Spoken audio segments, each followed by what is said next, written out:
नमस्कार।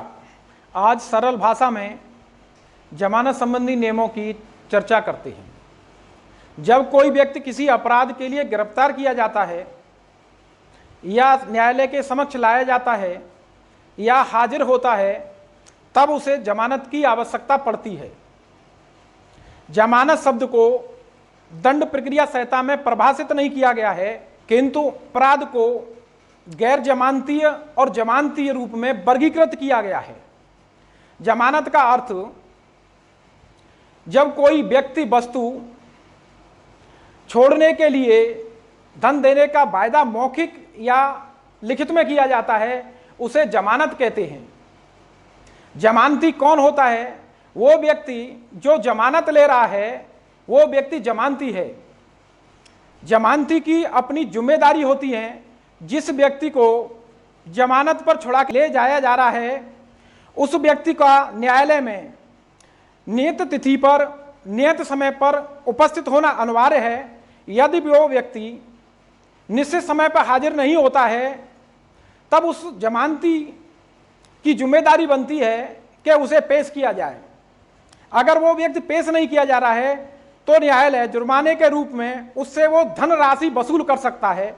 यदि वो धनराशि वसूल नहीं हो रही है तो जमानती की 6 माह के लिए सजा भी की जा सकती है। जमानत के संबंध में धारा 436 सीआरपीसी ये कहती है कि कोई जमानती अपराध है तो उसकी जमानत हो जाएगी, यानी अनिवार्य रूप से जमानती मामले में जमानत दे दी जाएगी। वहां न्यायालय के विवेक की आवश्यकता नहीं है। न्यायालय के पास ऑप्शन नहीं है कि वो जमानत को अस्वीकार कर दे। धारा 437 सीआरपीसी गैर जमानती अपराध के संबंध में यह कहती है कि गैर जमानती अपराध के मामले में भी किसी आरोपी को छोड़ा जा सकता है। गैर जमानती अपराध को धारा 437 सीआरपीसी में 2 रूप में वर्गीकृत किया गया है। प्रथम श्रेणी वो जो मृत्यु से दंडनीय है, आजीवन कारावास से दंडनीय है। मजिस्ट्रेट न्यायालय को ऐसे मामलों पर जमानत देने में प्रतिबंध है। द्वितीय श्रेणी वो है जो आजीवन कारावास या मृत्यु से दंडनीय नहीं है। अन्य गैर जमानती अपराध हैं, वो द्वितीय श्रेणी है। द्वितीय श्रेणी के अपराधों की जमानत देने में मजिस्ट्रेट न्यायालय पर प्रतिबंध नहीं है।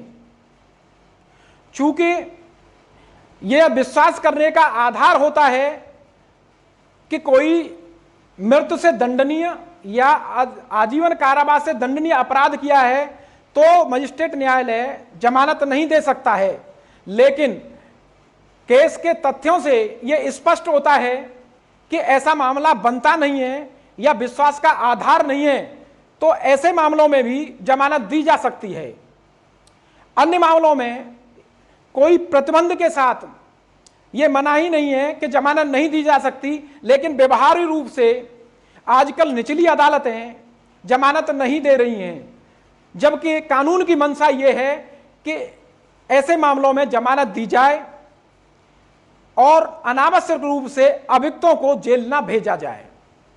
परंतु दोनों ही श्रेणियों में अगर महिला है, 16 वर्ष से कम आयु का व्यक्ति है, रोगी है, शिथिलांग है, उन व्यक्तियों को जमानत दे दी जानी चाहिए। अगर न्यायिक मजिस्ट्रेट द्वारा यह पाया जाता है, अपने विवेक का इस्तेमाल किया जाता है कि ये मामले के तथ्यों में व्यक्ति जमानत का हकदार नहीं है और जमानत अस्वीकार की जाती है, उसके बाद व्यक्ति के पास ये अधिकार है कि वो सेशन न्यायालय या उच्च न्यायालय में अपना प्रार्थना पत्र दाखिल करे। धारा 439 सीआरपीसी के अंतर्गत हाई कोर्ट और सेशन कोर्ट को विशेष शक्तियां हैं कि वो निर्देश दे सकता है कि अभियुक्त को जो अभिरक्षा में है उसे जमानत पर छोड़ दिया जाए।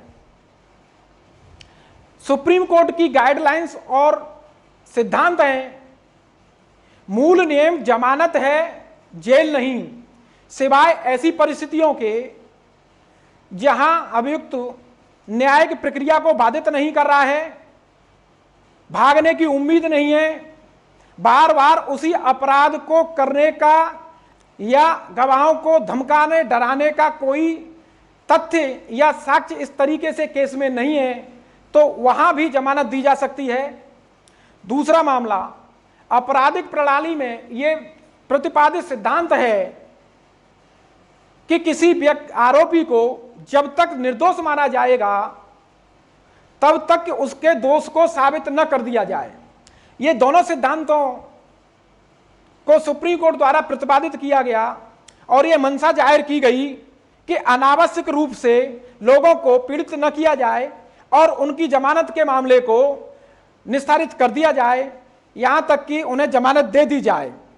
लेकिन निचली अदालतों में व्यवहारिक रूप से दूसरे पहलू को लिया जा रहा है और सरसरी तौर पर जमानत प्रार्थना पत्रों के निस्तारण करते समय ध्यान नहीं दिया जाता है और जो व्यक्ति जमानत के हकदार हैं उनके प्रार्थना पत्रों को भी खारिज कर दिया जाता है। ऐसी स्थिति में उन जमानत प्रार्थना पत्रों के खारिज करने का प्रभाव यह भी होता है कि जो व्यक्ति कुछ आवश्यक समय में जेल से बाहर आ जाना चाहिए, वो व्यक्ति अनावश्यक रूप से कारागार में निरुद्ध रहता है, उसकी स्वतंत्रता बाधित होती है, नौकरी पेशा चला जाता है। नौकरी पेशा रोजगार जाने के कारण उस व्यक्ति का परिवार एक दयनीय स्थिति में आ जाता है। वो व्यक्ति अपना बचाव नहीं कर पाता है, असहाय होता है, जबकि किसी व्यक्ति को बिना दोष सिद्ध किए, बिना विचारण के अनावश्यक रूप से कारागार में निरुद्ध नहीं करना चाहिए।